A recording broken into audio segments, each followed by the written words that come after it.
I wonder about microphones. Do you recommend practicing with them and headphones so you can hear yourself more accurately, or is this other way round? Okay, interesting question. I love this question. Sound check. Check 1, check 2. So with working with microphones, and Kelly, this will ring true for you because we've had, private lessons together.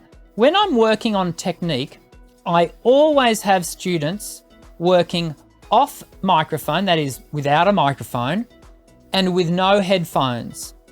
And there's a reason for that. Firstly, I want you to work with and develop your acoustic sound.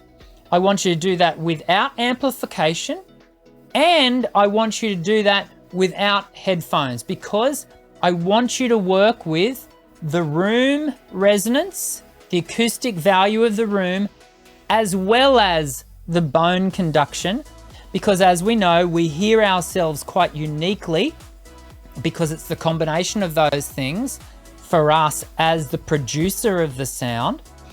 And so I don't want us to have headphones on when we're doing that, because what we tend to do is really mute out that acoustic value of the room, and it changes the resonant value of your voice and the way you're able to read it and what's going on.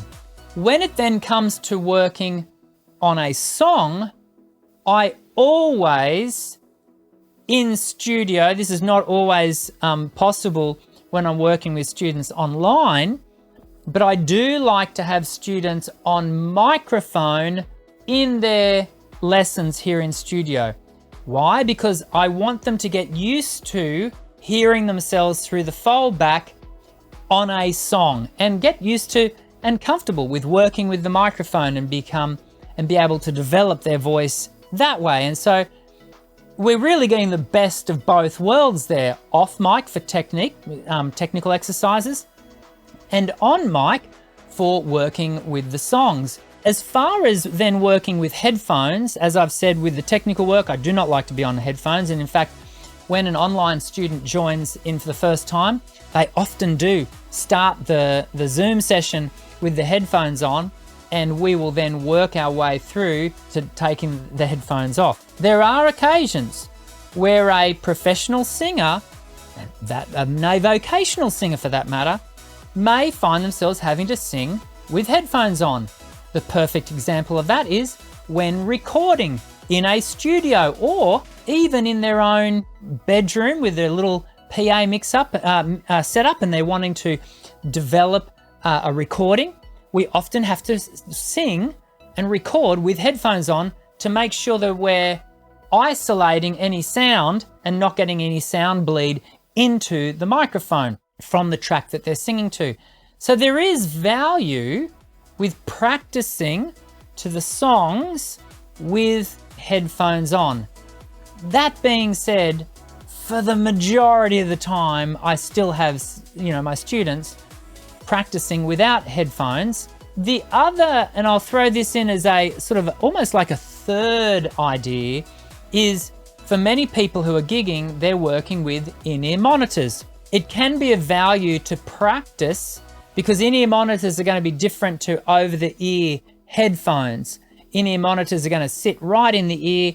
They often block out everything about the room, and there is a skill to learn in becoming used to just hearing yourself through an in-ear monitor. Many people who start working with IEMs, will often report, it's so weird, I feel so isolated, and it's a bit discombobulating. I remember when I first started using IEMs, that was certainly the case.